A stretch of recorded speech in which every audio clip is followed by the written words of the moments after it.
एक उदाहरण देती हूं, बहुत शांति से सुनना। एक बूढ़ी मैया जिसके 20 साल तक कोई संतान नहीं हुई, तो उस बूढ़ी मैया ने बड़ा इलाज कराया, बड़ी पूजा पाठ की। 20 साल बाद उस बूढ़ी मैया के, उस मां के एक पुत्र हुआ। 20 साल बाद, विवाह के 20 साल बाद उस मैया के एक पुत्र हुआ। जब पुत्र हुआ तो वो भी भगवान की ऐसी कृपा की एक आंख नहीं थी। डॉक्टरों ने कहा कि इसके एक आंख नहीं है, अगर ये बड़ा हो जाए तो ऑपरेशन से कोई एक आंख दे दे, दान में आ जाएगी। मैया बोली मैं दे दूंगी, बड़ा हो जाए थोड़ा सा बेटा। 1 साल का हुआ, मैया ने एक आंख अपनी दान दे दी। बेटे के दोनों आंखें हैं, मैया के एक आंख है।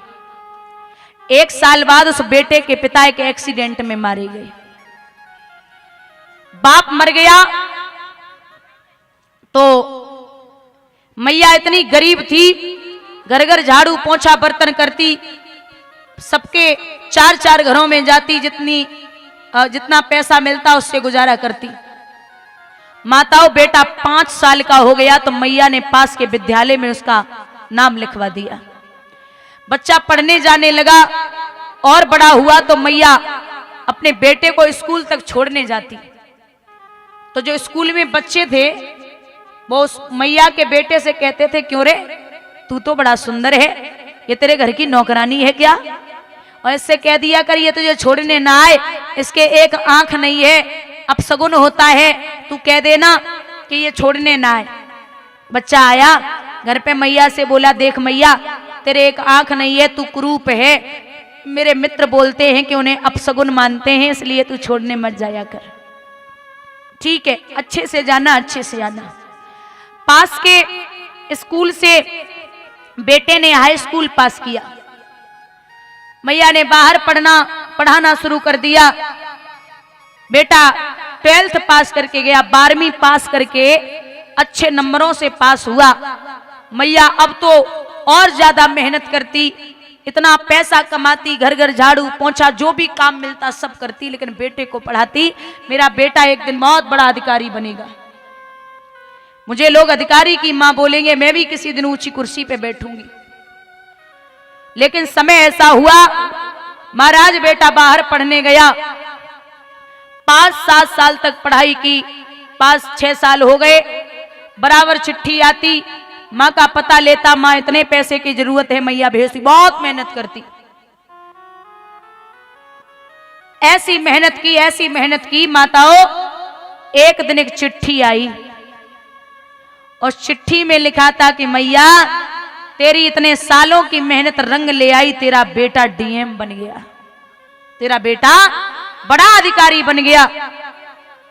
मैया पूरे गांव में लड्डू बांट रही, अरे मेरा बेटा अधिकारी बन गया, मेरा बेटा बड़ा आदमी हो गया, अब मैं भी गरीब नहीं रही, मुझे नौकरानी मत समझना, मेरा बेटा अधिकारी है तो मैं भी ऊंची कुर्सी पर बैठूंगी। लड्डू बांट रही और सोच रही मेरा बेटा अधिकारी बन गया तो घर आएगा। लेकिन महाराज 1 साल तक बेटे ने कोई खबर नहीं ली। 1 साल बाद एक चिट्ठी आई, मैया माफ करना, मैं तुझे बुला नहीं पाया, यहीं पे एक बड़े से अधिकारी की बिटिया थी, उससे मेरा स्नेह हुआ, मैंने विवाह कर लिया,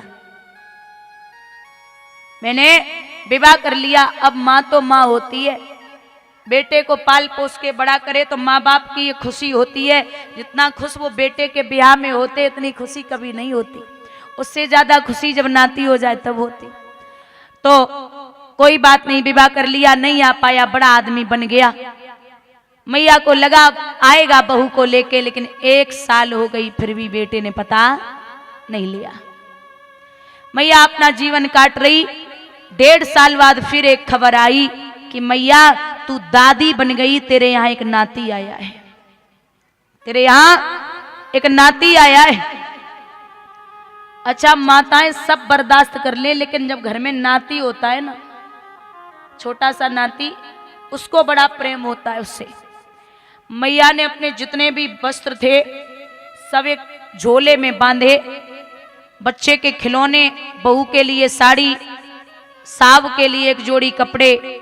माताओं को ऐसा नहीं है अंदर से कुछ लगे, बड़ी भोरी होती हैं बूढ़ी माताएं, अपना ऐसा ही बोरी बिस्तरा बांधा, बस में बैठी। जो पता चिट्ठी में लिख के आता था उसी चिट्ठी के अनुसार मैया साहब के बंगले पे पहुंची। वहीं उतरी तो जो लगे हुए थे बाहर चौकीदार पुलिस वाले, मैया ने उतर के अपना जो भी था सामान वो रखा और अंदर प्रवेश करने लगी। पुलिस वाले बोले कहां चली? बोले डांटो नहीं ना रोको, रोकना नहीं है, मेरा बेटा है, जो आपका साहब है ना वो मेरा बेटा है। चौकीदार कहने लगे दिमाग खराब है क्या? अरे बावरी औरत, 10-20 रुपए चाहिए तो ले जा। मांगने वाली साहब को अपना बेटा बता रही है, 10-20 रुपए चाहिए तो ले जा और जा, निकल। मैया बोली ज्यादा मत डांटो, बेटा को बता दूंगी, शर्म कर लो, मेरा बेटा बहुत बड़ा अधिकारी है। लेकिन पुलिस वाले कहां माने, मैया से डांट फटकार के बोले यहां से लौट जा। मैया बोली नहीं लौटूंगी। तो बोले ये बोरी बिस्तरा अपना यहीं रख दे। चिट्ठी का पता दिया, बोले ये तुम्हारे साहब का ही राइटिंग है, साहब नहीं लिखा है, जरा देखो। बोले तो साहब ऊपर बैठे, चली जा। महाराज साहब ऑफिस का काम कर रहे थे बैठे बैठे, पत्नी रसोई में थी, बालक पालने में झूल रहा था। मैया पहुंची और बुजुर्गों सबसे पहले न बहू को देखो, न बेटा को, नाती को उठाओ और नाती को उठाए के छाती से लगायो। महाराज जैसे ही छाती से लगायो, बहू ने सास को देख के जवाब दियो। अब उसे क्या पता कि ये बुढ़िया कौन है। बोले महाराज क्या कर रहे हो? अरे आप काम में बिजी हो, तुम्हारे ये गेट पर जो खड़े लोग क्या कर रहे थे? ये भिखारिन, ये पैसे मांगने वाली अंदर तक आ गई, ये लगता बच्चा चुराने वाली है। अरे महाराज इसे रोको। साहब की निगाह पहुंची, नाती को तो पालना में लिटाओ, अब बूढ़ी मैया ने लाला को छाती से लगाई लियो। साहब को छाती से लगाई खड़ी, बार बार लाला के मुख पे चुम्बन कर रही, बेटा आज 8 साल है गए तेरी शकल नहीं देखी, बेटा मेरी मेहनत रंग लाई है, पूत तू बहुत बड़ा अधिकारी बन गया, चल एक बार गांव में घूम के आ जहां से तू आया है। अब साहब को लगा इतने बड़े अधिकारी की बेटी मेरी पत्नी है और ये ऐसी कुरूप कानी मेरी माँ, बचपन में बेइज्जती होती रही, अब फिर बेइज्जती नहीं कराऊंगा। पत्नी बोली ये भिखारिन तुम्हारी माँ है? अरे ये तुम्हारी माँ है, जरा बताओ ना। साहब धक्का दे के बोले पता नहीं कौन पैसे मांगने वाली आ गई, अरे मेरी माँ नहीं है, तो भगा उसको। मारा धक्का मारा, मैया मुंह के बल जमीन पे गिरी, उठ के बैठ गई। लाला मैं तेरी माँ हूं, शायद 8 साल बाद तेने मौकों देखो, सब पहचान ना पाए रो पूत, मैं दुबली पतली हो गई, लाला तू घर पे चल। साहब ने फिर धक्का मारा। मैया सीढ़ियों से जब नीचे आई, बाहर जो गेट पे खड़े थे बोले मिलाई? बोले हाँ मिलाई, मैं मिलाई, लेकिन एक काम कर दो मेरा। कौन सा? मैं जो जो बोलूं एक चिट्ठी लिखो। वो ठीक है। मैया ने एक कागज लिया, पेन लेकर के चिट्ठी लिखवा रही है।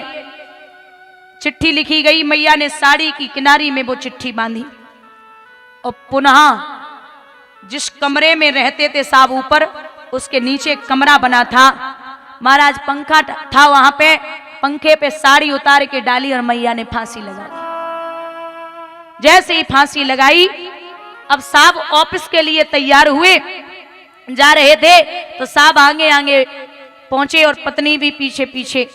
सबसे पहले पत्नी की निगाह गई, अब पत्नी ने देखा, एकदम चिल्लाई, अरे महाराज गजब हो गया, ये जो भिखारिन आई थी वो तो मर गई, वो तो मरी पड़ी है, ये देखो कमरे में। महाराज साहब की निगाह जब उस पंखे पे पहुंची, एकदम से बेहोश होके जमीन पे गिर पड़ी। भाग के पहुंचे और जाए के मैया को फंदा से नीचे उतारो। उतार के महाराज देख रहे हैं, बार बार रो रहे, बड़ी तेज रो रहे। पत्नी ने कहा कि महाराज क्यों रो रहे हो? तो कहा ये मेरी माँ है, ये मेरी माए साहब पहले बता देते, अरे मुझे लगा कि मेरा अपमान होगा, लेकिन महाराज वो इतनी बात, साड़ी की किनारी में जो चिट्ठी बंधी थी उसमें लिखा था कि बेटे मेरी पूरी जिंदगी बीत गई मेहनत करते करते, और तूने आखिर में आकर के मुझे छोड़ दिया, और तू मुझे कह रहा है कि मैं कानी हूं, तेरे एक आंख नहीं थी, मैंने तुझे एक आंख दान में दे दी। बेटा कुरूप तो भगवान की कृपा है, माफ करना पूत, पूरी जिंदगी बीत गई, मेहनत करते करते तुझे बड़ा आदमी बनाया, अंत में तू मुझे नहीं पहचान पाया तो ये शरीर किसी काम नहीं बचा। फांसी लगा ली साहब, मुंह के बल जमीन पे सर को पटक रहे। अरे ओ मैया मैं क्या करूं, कहां जाऊं, तूने बड़ी मेहनत की, आज तेरा बेटा अधिकारी बना, तेरे सुख के दिन आए, तेने तो सब मेट दिए। बार बार साहब जमीन पे सर को पटक रहे। एक विद्वान कहते हैं, दादा हर बात को भूलो मगर माँ बाप को मत भूलना।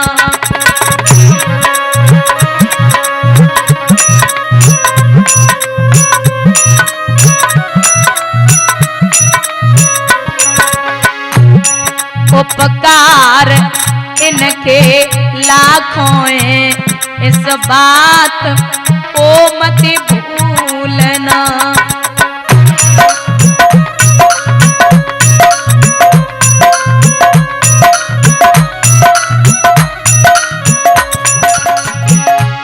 धरती पे देवों को पूजा, भगवान को लाख मनाया था।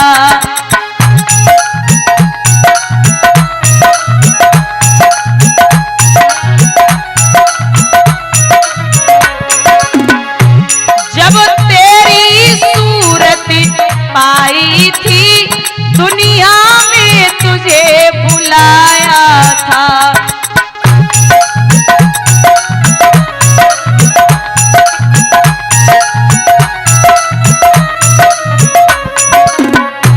इन पावन लोगों के दिल को पत्थर बनकर मत तोड़ना।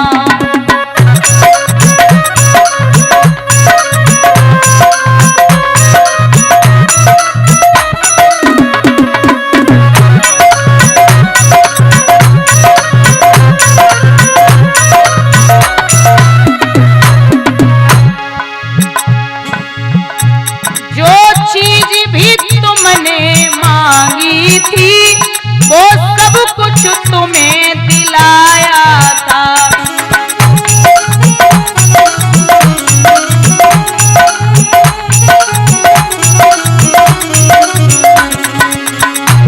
हर जिद को लगाया सीने से,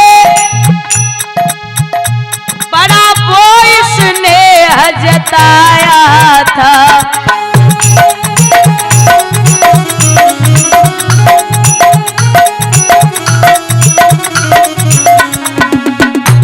इन प्यार लुटाने वालों के जीवन में जहर मत घोलना।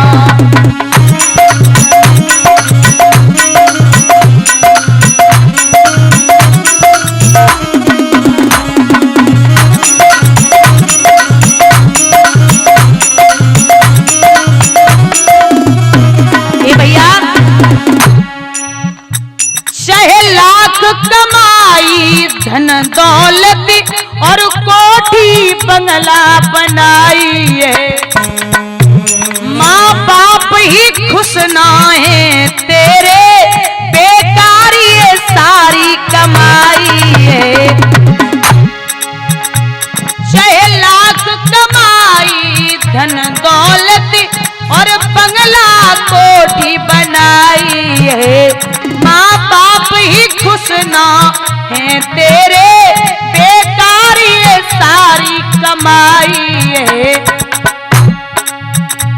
ये लाख नहीं ये खाक है सब, ये लाख नहीं ये खाक है सब, इस बात को मत भूलना।